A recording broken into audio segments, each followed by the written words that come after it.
Yun. Shoutout pala sa mga money hunter dyan ha. So 5,000 po yan. So kung sino man makakuha nito, dito lang po yan sa may yan. Alam nyo naman siguro yan. Yan. Siguro alam nyo naman yata yan eh. Diba? Dito lang po yan banda sa may Coca-Cola. Ayan.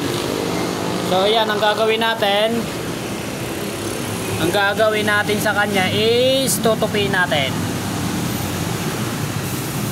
Wag na lang. Aantayin ko kayo dito na 4 na oras.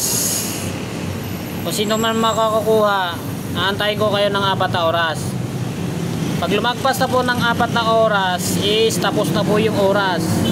Is kukunin ko na po siya. So dito na lang para ano, alam nyo na yan.